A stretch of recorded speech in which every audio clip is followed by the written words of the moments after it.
Well, we have understood the basic fundamentals of flotation. Let us see some more numericals on this. An ice block of volume 0.5 meter cube is floating in water. Density of ice is 900 kg per meter cube and that of water is 1000 kg per meter cube. Find the volume of ice inside water. Remember, यहाँ पर मैं ice का density, water का density दिया हूँ. हो सकता है कि question में नहीं दिया रहेगा. You have to remember. Now, what is the volume of ice inside water? सीधे सीधे आपको मैं उस फॉर्मूले की यूज करने की बात कर रहा हूँ. Volume inside by total volume is density of solid by density of liquid. तो volume inside is total volume into density of solid by density of liquid. Total volume is 0.5 meter cube. Density of solid is 900. So it is 900 by this is 1000. So it is 0.45 meter cube. Next. A block is floating in a liquid. If 50% of volume of block is inside the liquid, what is the ratio of density of block to that of liquid? Again, volume inside by total volume is density of solid to density of liquid. It is given that volume inside is 50% of V, that is V by 2. So क्या मिला? Density of solid by density of liquid is, ये v by 2 है, ये v है, तो हो गया 1 by 2. तो पूछा ratio of density of solid to density of liquid क्या होगा? 1 by 2. A block is floating in a liquid. If 50% volume of block is inside the liquid, if को छोड़ो, 50% volume of block is inside the liquid. If the arrangement moves down with an acceleration g by 2, then what will be volume of block inside liquid? पहले float कर रहा था, 50% volume inside liquid था. थोड़ा इस फॉर्मूले का डिराइवेशन में जाते हैं. For floating, you know, the bond force must be equal to weight. Density of liquid into volume of solid inside the liquid into g is the bond force. Density of solid into volume of solid into g is the weight of the block, and you find g cancels out. The volume inside by volume, total volume, is rho s by rho l, which is independent of g. When something falls down with an acceleration a, the value of g becomes g minus a, but whatever it is, it cancels out. अगर cancel हो गया मतलब vi भी remain, vi by v remain the same. तो क्या कहोगे? What is the volume of the block inside the liquid? Same volume lies inside the liquid. Answer क्या हो गया? Same 50% ही रहेगा. अगर वो एक्सीलरेट करेगा डाउनवर्ड तब भी. So vi by v is independent of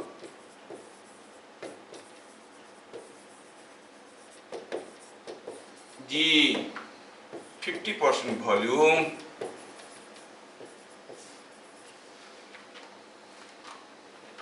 remain inside.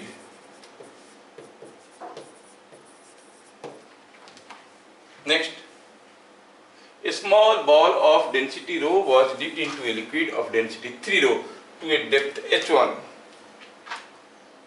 Upon release, the ball jumps to a height h2 above the surface of liquid. Find h1 by h2. ठीक है, छोटा सा बॉल है. Let me make another page for it. कोई एक liquid है यहाँ पर. अब ये जो लिक्विड यहाँ पे है, इसका डेंसिटी बॉल का डेंसिटी का 3 गुना है. And here you have a small ball, जिसको यहाँ तक डुबा के रखे हो. स्मॉल बॉल है जिसका डेंसिटी कितना? रो है, और लिक्विड का डेंसिटी 3 रो है. बॉल का डेंसिटी रो है, लिक्विड का डेंसिटी 3 रो. अगर ऐसी ही बात है तो होगा यूं कि होगा यूं कि जब इसको छोड़ देंगे ये बॉल भागेगा, क्योंकि इसका डेंसिटी कम है। जब ये भागेगा, ये आएगा ऐसे, आते आते कुछ ऊपर तक कूदेगा। कितना ऊपर तक कूदेगा? H2 H1 डेप्थ तक डुबा के छोड़ दिए तो ये कूद गया up to A height H2, है ना। ये बात है। पूछा H1/H2 का रेशियो क्या है। Question is simple. पहले हम देखेंगे कि जब ये बॉल आके यहां पे पहुंचा, यहां पे, उसके पास क्या काइनेटिक एनर्जी था? What was the kinetic energy? Kinetic energy of ball at surface of liquid is equal to work done on ball. Work energy theorem हम जानते हैं, work done is equal to change in kinetic energy.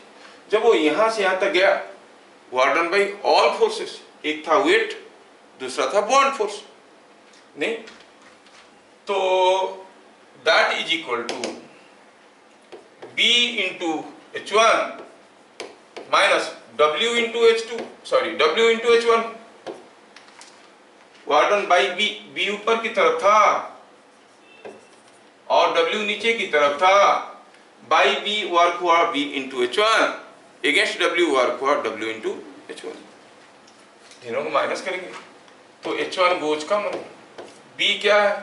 Density of liquid volume of solid into G।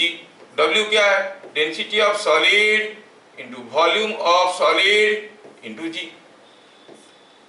क्या बात समझ में आया? So it is coming out with 2 rho VG H1। V क्या है? Volume of solid. तो काइनेटिक एनर्जी हो जाएगा इतना। जब यहां से वो कूदेगा, ये काइनेटिक एनर्जी को लेके कितना ऊपर तक जाएगा? H2। मतलब यहां पर उसका काइनेटिक एनर्जी पोटेंशियल एनर्जी में कन्वर्ट हो जाएगा। Potential energy at highest point is equal to mgH2। नहीं, अच्छा m क्या है? Density of solid into volume of solid into G into H2। तो यहां का काइनेटिक एनर्जी और यहां का पोटेंशियल एनर्जी बराबर होना चाहिए। आप कहोगे 2 rho VGH1 is equal to rho VGH2। क्या आपको यहां से H1/H2 का वैल्यू मिला? यस, H1/H2 इज कितना आ गया? 2। क्या मेरी बात समझ में आया? अगर मेरा कैलकुलेशन गलत नहीं है तो यहाँ पर पोटेंशियल एनर्जी काइनेटिक एनर्जी था कितना? 2 रो VGH1 और यहाँ पर है mgH2। ठीक है, दोनों को इक्वेट कर दिए। रो VGH2 2 रो VGH1। हाँ, इसमें से मिल गया। H1/H2 क्या होगा? 1/2, बिकॉज रो VG तो हो गए। सो H1/H2 इज 1/2। क्या बात समझ में आया? इतना प्रैक्टिस करो कि आंसर्स याद रह जाए। ठीक है, next. An ice block of volume 2 meter cube is floating in water with 50% volume above level of water. Find the volume of empty space inside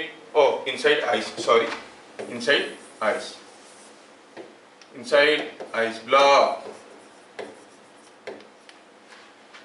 कोई आइस ब्लॉक पानी में फ्लोट कर रहा है और हमें पहले से मालूम है कि जब कोई आइस ब्लॉक पानी में फ्लोट करता है उसका 10% वॉल्यूम रहता है बाहर, लेकिन दिया कि 50% वॉल्यूम है। ऐसा कैसा हो सकता है? हो सकता है कि ये आइस ब्लॉक खोखला है। दिस आइस ब्लॉक इज खोखला।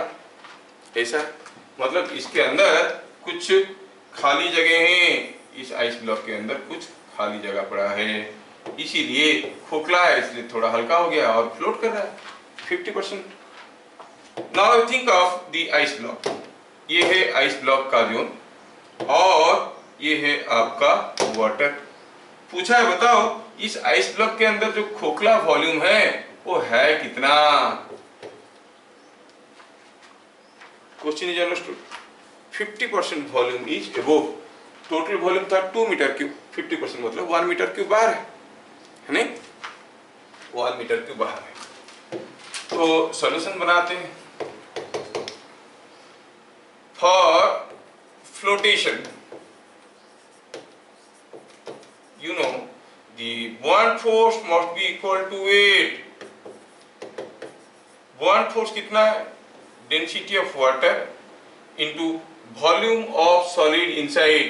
2 मीटर क्यूब है, 50% नीचे है मतलब 1 metre cube into G. This is the buoyant force. ठीक है, density of water into 1 into G is the buoyant force. weight क्या है?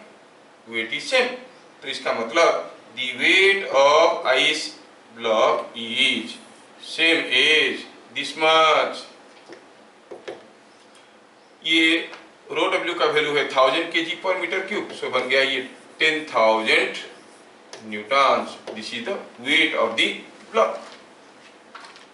आइस ब्लॉक का जो वेट है उससे उसका मास पता चलता है। Mass of ice is W by G and that is 1000 kg। मतलब ये जो आइस ब्लॉक है उसका मास कितना है? 1000 kg। 1000 kg आइस ब्लॉक का वॉल्यूम कितना होना चाहिए? Call it volume of ice. आप जानते हो it is mass of ice by density of ice. Mass of ice by density of ice gives you the volume of ice। ठीक है, तो वॉल्यूम ऑफ आइस क्या बन गया भैया? वॉल्यूम ऑफ आइस बन गया, ये हो गया आपका 1000 kg और डेंसिटी है 900 kg पर metre cube, so it is coming 1000 by 900, it is coming out to be 10 by 9 metre cube. तो ये आइस क्यूब का वॉल्यूम होना चाहिए 10 बाय 9 मीटर क्यूब, लेकिन है कितना? 2 मीटर क्यूब। मतलब कुछ जो खोखला है वो कितना? 2 माइनस दिस। क्या मेरी बात समझ में आया? इसका मतलब ये हुआ the volume of void, the empty space inside ice. So volume of empty space is nothing but 2 meter cube minus 10 by 9, it is 18 minus is 8 by 9 meter cube। तो अंदर जो एम्प्टी वॉल्यूम है वो भी डैश है, void है, empty space है, उसका वॉल्यूम कितना है? 10 by 8 by 9 मीटर क्यूब। क्या बात समझ में आ रहा है सबको? ये आना जरूरी है। ठीक है, ओके, आगे बढ़ते हैं। An ice cube of side length 1 meter is floating in water. What minimum work is to be done to push it just below the level of water? कोई आइस ब्लॉक साइड लेंथ है 1 metre वाला,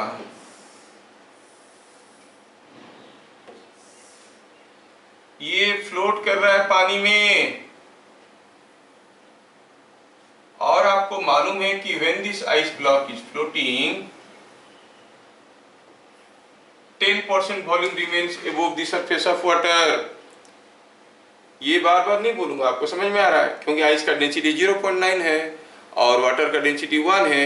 VI by VS is equal VI by V is equal to rho by rho S, मतलब volume outside is 10%। अगर ये ऊपर वाला volume 10% है, ये पूरा लेंथ है 1 मीटर, तो ऑब्वियसली ये उसका 10% होगा, दैट इज 10 सेंटीमीटर। 10 सेंटीमीटर ऊपर निकला होगा, नीचे होगा 90 सेंटीमीटर, तभी नीचे 90% वॉल्यूम हुआ, ऊपर 10% वॉल्यूम हुआ। Height of ice cube above water is 10 centimetre और 0.1 मीटर, ये हमें मालूम है। अब इसको पुश करके डुबाना है, what minimum work is to be done, कम से कम फोर्स में डुबाने की कोशिश करेंगे। You want to push it down, कितना नीचे दबाना पड़ेगा पूरा डुबाने के लिए? 10 सेंटीमीटर। तो कितना डिस्प्लेसमेंट करना पड़ेगा? 10 centimetre. When we dip it by x centimetre, जब इसको हम x डुबाएंगे, F फोर्स रिक्वायर्ड, क्या फोर्स चाहिए? पहले तो उसका बॉन्ड फोर्स वेट की बराबर था इसलिए फ्लोट कर रहा था, F फोर्स लगाया तो x डूब गया। मतलब क्या अभी बॉन्ड फोर्स बढ़ नहीं गया? हाँ बढ़ गया। कितना बढ़ गया? जितना वॉल्यूम का लिक्विड को वो डिस्प्लेस किया, इतनी जगह एक्स्ट्रा ऑक्यूपाई कर लिया, इतनी जगह एक्स्ट्रा ऑक्यूपाई कर लिया, तो ये वॉल्यूम का लिक्विड को भी डिस्प्लेस कर दिया, तो बॉन्ड फोर्स बढ़ गया। वेट तो जो था वही रह गया। मेरा फोर्स जो बढ़ा हुआ बॉन्ड फोर्स को बैलेंस करना चाहिए, तो मैं कितना फोर्स लगाऊंगा? जितना बॉन्ड फोर्स बढ़ रहा है। सो the force required is increase in buoyant force. Increase in bond force is density of liquid into increase in volume immersed into G, and that is equal to density of water is 1000 kg per meter cube, delta V। ये अगर x है और ये cube है side length 1 metre वाला, तो ये area हो गया 1 मीटर स्क्वायर, तो डेल्टा V कितना हो गया? 1 into x into G, so it is coming out to be 10,000 x. The force required is 10,000 x. ओह बढ़िया। आपको इतना सारा कुछ नहीं करना, बस याद ये रखना है कि जब हम डुबाने की कोशिश करेंगे, my force is proportional to x, बस यही याद रखना है। फोर्स अगर proportional to x हुआ, that means the force directly changes with the displacement. How we calculate the work done? Mean force into displacement. Initial force and then multiply to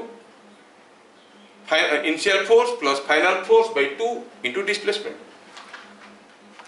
Okay, तो हम कहेंगे initial force वो तो ऐसे ही float कर रहा था। Final force कितना है? फाइनल फोर्स कितना है? Final force 10,000 x। x क्या है? कितना डुबा है? कितना डुबाना है? 0.1। सो आप कहोगे इट इज 10,000 x, जबकि x का वैल्यू होगा 0.1, तो ये हो गया 1000 newton. Mean force, the mean force is coming out to be 0 plus 1000 by 2 is 500 newton. Displacement कितना हो रहा है? 0.1 metre. So work done is mean force, work energy power chapter में पढ़ा चुका हूं, मीन फोर्स इनटू डिस्प्लेसमेंट क्या है? 500 into 0.1 is coming out to be 50 joules. अगर मेरा कैलकुलेशन गड़बड़ नहीं है तो 10,000 x को डाल दिया 0.1, इट इज 1000। ठीक है, it is coming 50 joules. 50 joules of work is required to push it down by a distance 0.1 centimeter to just immerse this one. क्या बात समझ में आया? Yes. यहाँ पर और एक क्वेश्चन दिया है, a solid cube of side length L and density rho is floating in a liquid of density 2 rho. If the cube is pushed down by a small distance x and released, find initial acceleration. Case तो similar हो गया। ये इस block को आपने नीचे push किया bye ए distance x, तो जैसे आप छोड़ दोगे ये एक्स्ट्रा लिक्विड जो डिस्प्लेस हुआ है उसके चलते जो बुआंट फोर्स आएगा वही उसको पुश करके ले जाएगा, नहीं? तो हम कहेंगे m मास ऑफ सॉलिड कितना है भैया? Mass of solid is density of solid, side length है l, तो l क्यूब। अच्छा, extra buoyant force is density of liquid, density of liquid into extra volume dipped into G, density of liquid is 2 rho, volume dipped, अगर ये L square है area, L है side length, तो L square into X हो गया volume, extra volume into G। समझ में आया? तो ये है फोर्स जो उसको पुश करके वापस लाएगा। तो फिर इतनी सारा चीज जानने के बाद कौन सा एक्सीलरेशन में ये वापस आएगा? जैसे हम इसको डुबाए, एक्स्ट्रा वॉल्यूम ऑफ लिक्विड को डिस्प्लेस कर गया, उसके चलते कुछ एक्स्ट्रा बुआंट फोर्स आया, छोड़ देंगे तो एक्स्ट्रा बुआंट फोर्स पुश करके वापस लाएगा। So acceleration will be the extra buoyant force by mass. Extra buoyant force was this 2 rho g l square x by rho l cube. Rho को खा गया और क्या मिला? It is 2gx by l, it is coming out to be 2gx by l। याद रखना ये सब क्वेश्चन को, ये SHM में फिर से आ जाएगा लौट के। x डुबा के छोड़ देंगे, what will be period of oscillation, then you see as the acceleration is proportional to and opposite to x। नीचे डुबा है और एक्सीलरेशन ऊपर की तरफ हो रहा है, इट इज SHM, है ना? तो SHM में एक्सीलरेशन का क्या फॉर्मूला होता है? ओमेगा स्क्वायर x, मतलब omega square is 2g by l, वहां से ओमेगा निकलेगा, टाइम पीरियड निकलेगा। समझ में आया? जब पढ़ेंगे SHM तब देखेंगे। Here an ice cube is floating at the interface of water and kerosene as shown. Density of kerosene 0.8 gram per cc, that of water is 1 gram per cc and that of ice is 0.9 gram per cc। पूछा है कुछ volume of ice is in kerosene and कुछ volume is in water. तो बोला है कि कितना volume इसमें है, कितना वॉल्यूम इसमें है, V1 by V2 निकालो। Fill the case, density of kerosene is 0.8, water का डेंसिटी है 1, तो ऑब्वियसली केरोसिन ऊपर रहेगा। आइस का डेंसिटी 0.9 है, उसको अगर केरोसिन में छोड़ देंगे उसमें तो फ्लोट नहीं करेगा क्योंकि इसका डेंसिटी केरोसिन से ज्यादा है, डूबेगा। डूबते डूबते जब अंदर आएगा उसका कुछ हिस्सा क्या करेगा? वो वाटर में आएगा, तो वाटर का डेंसिटी आइस से ज्यादा है तो वहीं पे आके कहीं रुकेगा।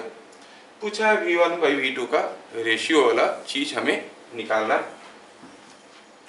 सॉल्यूशन इज काफी सिंपल है। आप कहोगे फॉर फ्लोटेशन, कोई भी चीज अगर फ्लोट कर रहा है, फ्लोटेशन, और for a floating body, you know the buoyant force is equal to the weight। Float कर रहा है, buoyant force क्या था by definition? It is the weight of the liquid displaced। यहाँ पे buoyant force केरोसिन के लिए आएगा कि वाटर के लिए आएगा कि दोनों के लिए आएगा? दोनों के लिए आएगा। कुछ लोग थोड़ा एक्स्ट्रा स्मार्ट होते हैं और वो सोचते हैं कि अगर केरोसिन को देखा जाए तो ये जो केरोसिन है ये इसके ऊपर इधर से फोर्स दे रहा है, नेट फोर्स इज 0, तो केरोसिन के लिए कोई बुआंट फोर्स नहीं आएगा, वो तो नीचे की तरफ आएगा, केरोसिन नीचे की तरफ दे रहा है। नहीं, आप देखोगे यहाँ पर जो प्रेशर है उसके चलते फोर्स आ रहा है, that pressure is also contributed by the kerosene कलम। तो केरोसिन भी कुछ प्रेशर दे रहा है तो उसके लिए भी अपवर्ड फोर्स आ रहा है। हाँ तो ठीक है, तो हम कहेंगे बुआंट फोर्स क्या हो गया? Buoyant force due to kerosene plus buoyant force due to water. कुछ केरोसिन भी डिस्प्लेस कर रहा है, कुछ वाटर भी डिस्प्लेस कर रहा है, that is equal to W। ठीक है, buoyant force due to kerosene कितना होगा? Rho K volume of ice in kerosene V1 into G, that of water rho W, volume of ice in water into G, that is equal to weight of ice block। ये ice block का wait कितना है? Density of ice into total volume into G। ये G तो गया, दोनों तरफ से जी गया। क्या मिला आपको? मिला आपको ये कि rho K V1 plus rho W V2 equal to rho ice into V1 plus V2। Rho K duration का डेंसिटी दिया है 0.8, V1 plus rho W into V2 only V2 is equal to rho ice is 0.9 gram पर cc into V1 plus V2। क्या ये बात समझ में आ रहा है? बस इसी को सिंप्लीफाई करना है। We have to simplify this और यहां से V1 बाई V2 का रेशियो निकालना है। दैट गिव्स यू 0.8 V1, ये 0.9 V1, 0.8 V1 को इधर ले लो तो बन जाएगा 0.1 V1 और इधर क्या है 0.9 V2, इधर है V2, इधर ले आओ तो बनेगा 0.1 V2 और तो V1 is equal to V2। Ratio is 1:1। क्या बातें समझ में आ रहे हैं? हाँ चले। An empty glass beaker is floating in water in a tank. If some water is taken from tank and poured into beaker, then what will happen to the level of water in tank? है? क्या होगा? चलो सोचते हैं। यहां पर कोई tank है और इस टैंक में कुछ पानी है और यहाँ पे कोई एक बीकर फ्लोट कर रहा है, ग्लास का है, हैवी है तो फ्लोट कर रहा है। ये बीकर यहाँ पे फ्लोट कर रहा है और यहाँ पे दिया गया है कि इसमें पानी है।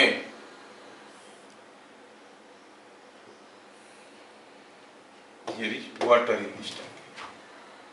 अब मैं क्या करता हूं कि यहां से कुछ वॉल्यूम ऑफ वाटर को मैं निकाला और लेके इसके अंदर डाला। तो जैसे वॉल्यूम निकाला लेवल घट गया, लेकिन जैसे पानी को मैं इसके अंदर डाला इसका वेट बढ़ गया तो ये थोड़ा डूबेगा। कितना वेट बढ़ गया? Increase in weight is equal to weight. मान लो कि W dash amount of water निकाल के डाला is equal to W dash.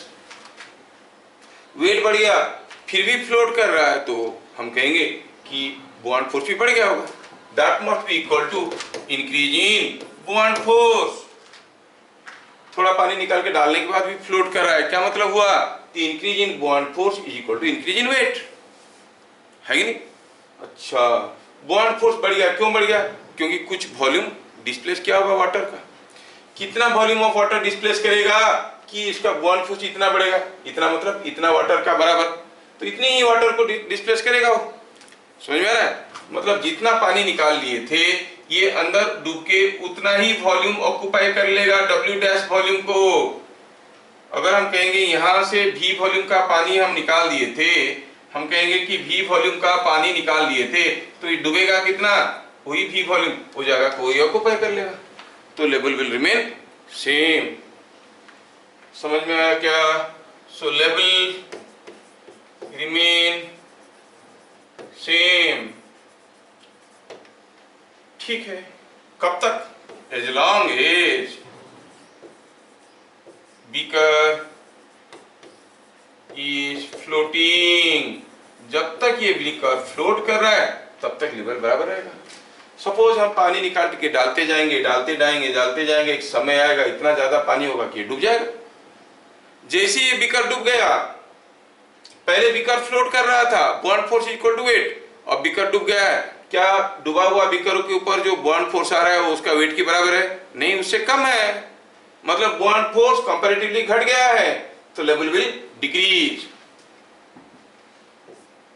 The moment the beaker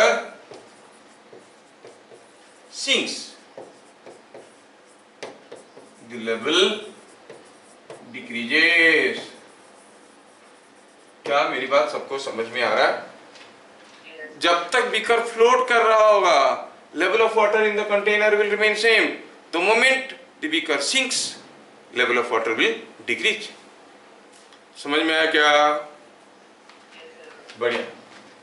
next question, an ice cube is floating in a tank of water. The block melts. What will happen to the level of water in tank if ice block contains some pieces of cork and iron? I hope in the previous class we have discussed this. अगर ice block के अंदर cork है, melt करने के बाद cork will float, that means cork के ऊपर पहले जितना बॉन्ड फोर्स था अब भी वही बॉन्ड फोर्स है, बॉन्ड फोर्स बराबर रहा, मतलब volume of liquid displaced is remaining same, so level of water in the tank will remain same. तो इस केस में लेवल क्या होगा? Level remain same. मैं पहला क्लास में, लास्ट क्लास में बता चुका हूं, जो लोग नहीं देखे प्रीवियस क्लास की वीडियो को देख लो। Level remain same. जब आयरन है क्या होगा लेवल? ये तो सिंक कर जाएगा। लेवल बढ़ेगा कि घटेगा? घटेगा। लेवल डिक्रीजेस, इंक्रीज नहीं होगा। जब वो आयरन ब्लॉक था आइस ब्लॉक के अंदर, आइस मेल्ट कर गया, आयरन आइस के अंदर होते हुए फ्लोट कर रहा था, मतलब आयरन का वेट बॉन्ड फोर्स की बराबर था। जब आइस मेल्ट कर गया, आयरन सिंक कर गया, अब आयरन के ऊपर जो बॉन्ड फोर्स है वो उसका वेट से कम है, मतलब overall bond force is decreased. Bond force is decreased मतलब पहले ज्यादा वॉल्यूम डिस्प्लेस कर रहा था, अब वो कम वॉल्यूम डिस्प्लेस करेगा, तो level will decrease. Next, here is a cone, you see, थोड़ा सा थॉट प्रोवोकिंग है, पूछ लिया, पूछते पूछते तुम लोग कर लोगे। कोई कोन है, देखो ये फ्लोट कर रहा है ऐसे, कैसे फ्लोट कर रहा है? जस्ट बीइंग कंप्लीटली इमर्स्ड, पूरा ऊपर तक पानी में फ्लोट कर रहा है। दिया है कि it's a liquid has density rho. पहला पूछा है what is density of cone. Simple है, क्या बता सकते हो डेंसिटी ऑफ कोन कितना होगा? कौन सा केस में कोई सॉलिड लिक्विड में फ्लोट करता है जस्ट बीइंग कंप्लीटली इमर्स्ड, मतलब Vi and V are same, मतलब rho s and rho l are same. क्या मेरी बात समझ में आ रहा है? तो आप कहोगे Vi by V होता है rho s by rho l and here Vi is same as V implies rho s is same as rho l is same as rho. क्या बात समझ में आ रहा है? डेंसिटी ऑफ कोन क्या है? Same as that of water, that of liquid. क्या बात समझ में आया? पूछा है what is the force exerted by the liquid on the base of the cone. ठीक है, force exerted on the base of the cone. अब ये हो गया कोन, ये कोन का दिया हुआ है कि ये इसका हाइट दिया हुआ है h, और ये रेडियस दिया हुआ है r, और ये लिक्विड में पूरा ऊपर तक डूबा हुआ है। पूछा है बताओ ये लिक्विड इसके ऊपर क्या फोर्स दे रहा है कि नहीं? कितना फोर्स दे रहा है हम जानना चाहते हैं। अरे भाई, that force is pressure into area. Pressure is rho g h, क्योंकि h डेप्थ में, area is pi r square, so the force is pressure into area is rho g h by r square. This is the force exerted by the liquid on the base of the cone. कोन की base पे liquid ये force दे रहा है। फिर क्या पूछा गया? Find the force exerted on the slant surface of cone. ये कोन का जो slant surface है, you know the forces on any surface of an immersed solid is always normal to the surface. तो आपको पूछा गया है बताओ ये सारा फोर्स का रिजल्टेंट कितना है? सारा फोर्स का रिजल्टेंट कितना है? कौन सा फोर्स? जो स्लांट सरफेस पे आ रहा है। ये स्लांट सरफेस पे जो फोर्सेस आ रहे हैं उसका रिजल्टेंट कितना है मालूम नहीं है। क्या रिजल्टेंट का डायरेक्शन मालूम है? सोचो तो, रिजल्टेंट का डायरेक्शन मालूम है? सोचो तो, यहाँ पे कोई फोर्स ऐसे आया तो इतना ही फोर्स ऐसे भी आएगा, और ये दोनों का ये कंपोनेंट कैंसिल हो जाएंगे, only this components will add, है कि नहीं? The force on the slant surface is having a resultant the downward direction. समझ में आया? वो कितना? Let F0 is downward force on slant surface. ठीक है, slant surface. और तो बुआंट फोर्स क्या हो गया? Buoyant force is net force exerted by all forces, all net force exerted by the liquid on the solid on its surfaces. तो यहाँ पर फोर्सेस आ रहे हैं F0 नीचे की तरफ, यहाँ पर आ रहे हैं ऊपर की तरफ, आ रहे ना? तो नेट फोर्स क्या हो जाएगा? दिस माइनस दिस, है कि नहीं? It is F minus F0. F क्या था जो हम लोग निकाल चुके हैं? F क्या था? F नहीं निकाले क्या? हाँ, F तो निकाले थे थोड़ी देर पहले. F क्या था? हाँ, F था ये. So it is rho g h pi r square minus F0, है कि नहीं? ये हो गया बुआंट फोर्स.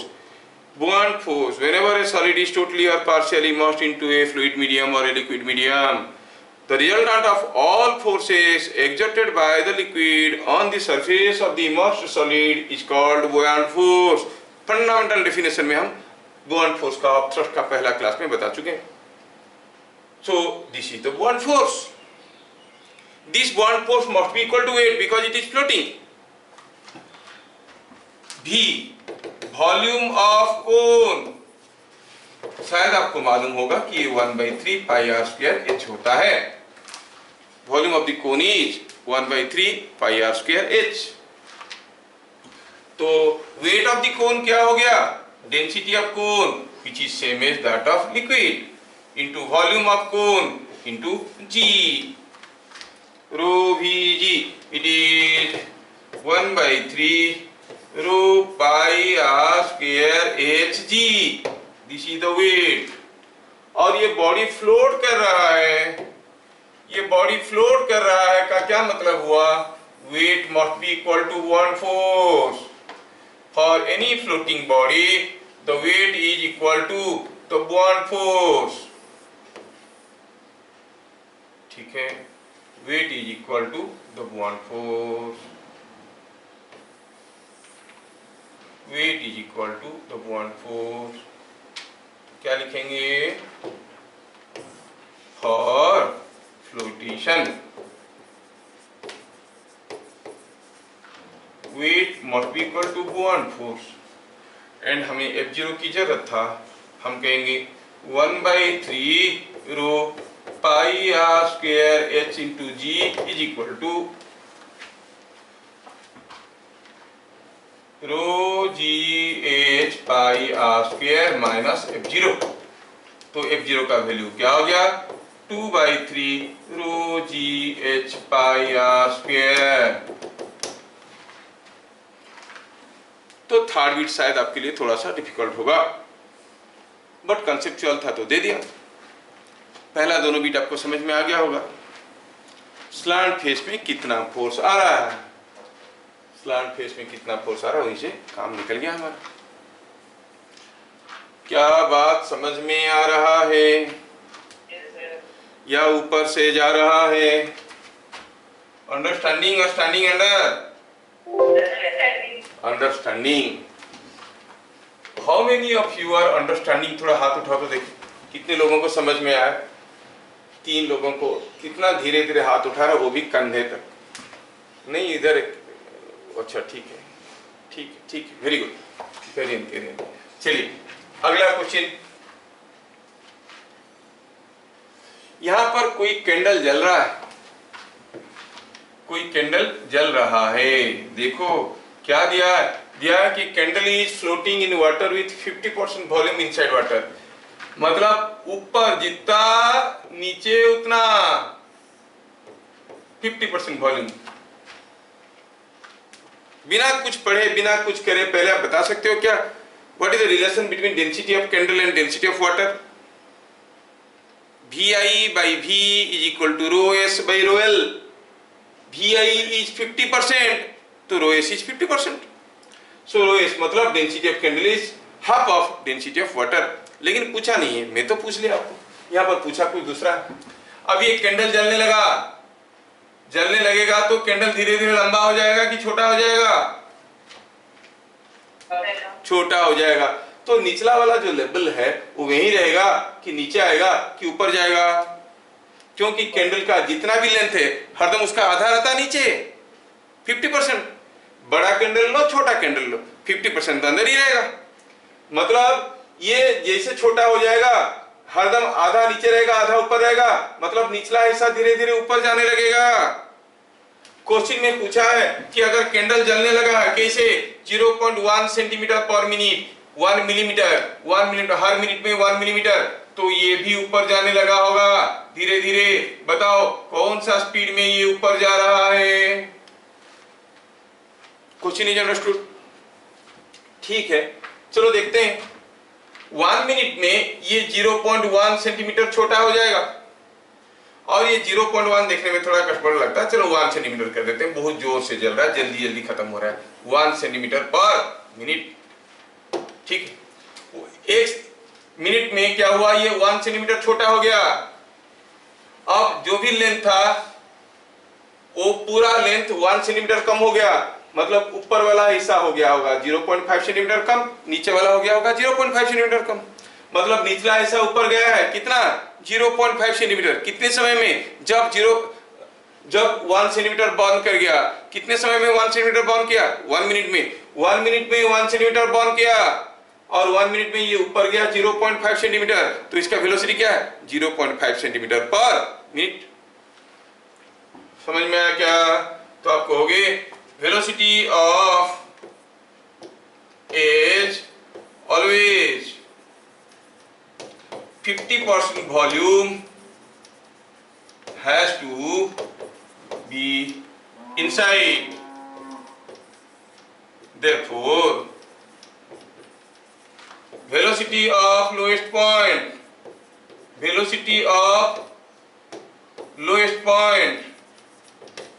कितना हो जाएगा? इज 0.5 सेंटीमीटर पर minute.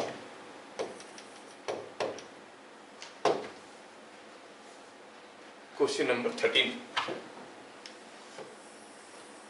In a homogeneous block is floating in a liquid being completely immersed.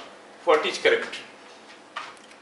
ये स्टेटमेंट में से कौन सा स्टेटमेंट करेक्ट है? कोई होमोजीनियस ब्लॉक है, it may be wooden block, wax block, कुछ भी, कोई एक होमोजीनियस है, it is uniformly, mass is uniformly distributed over the entire volume, then you call it a homogeneous solid. पूछा है by further dipping it B does not change. अगर कोई homogeneous solid block float कर रहा है being completely immersed, ये solid block है. अगर इस ब्लॉक को हमने थोड़ा खींच के नीचे ले आएंगे तो क्या उसके ऊपर बॉन्ड फोर्स बढ़ेगा कि घटेगा कि बराबर रहेगा? बराबर रहेगा. Buoyant force is density of liquid into volume of solid inside into g. क्या वॉल्यूम ऑफ सॉलिड इनसाइड में कोई बदलाव आया? नहीं, पहले से ही पूरा डूबा हुआ था.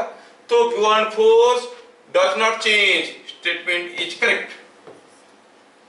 The block is in neutral equilibrium. अगर इसको हम थोड़ा सा डुबा के छोड़ देंगे तो क्या ये वापस आएगा? नहीं. डूब जाएगा? नहीं. Buoyant force is equal to 8. तो जहां छोड़ देंगे वहीं रुक जाएगा. वो कौन सा इक्विलिब्रियम होता है? Neutral equilibrium. So the statement is also correct.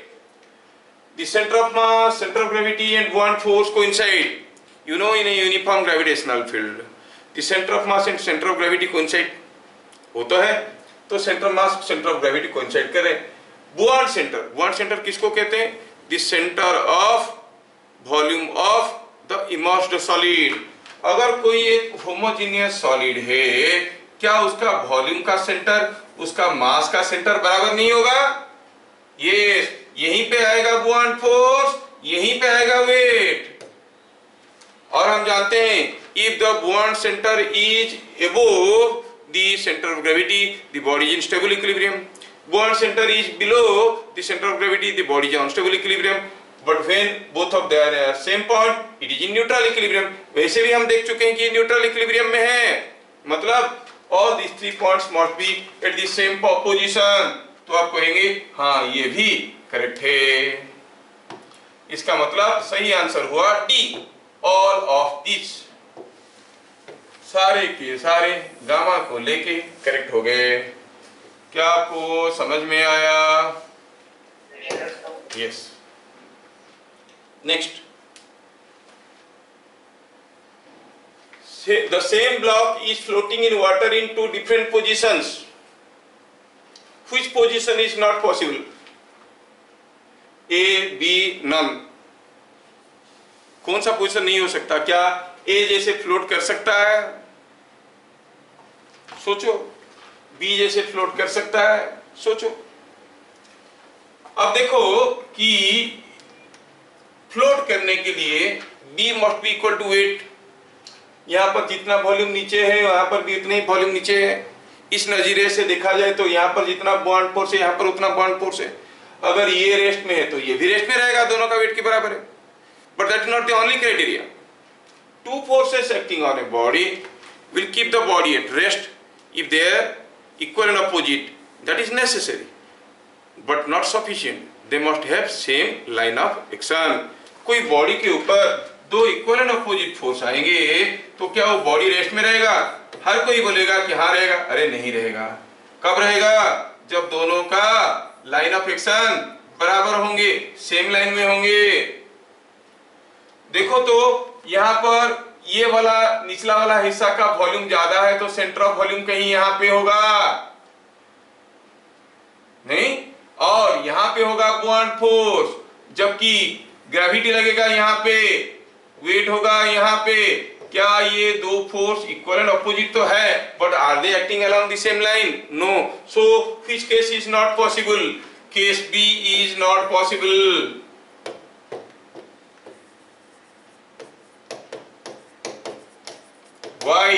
Why not possible? Because B and W are not along same line. ये सेम लाइन में नहीं है।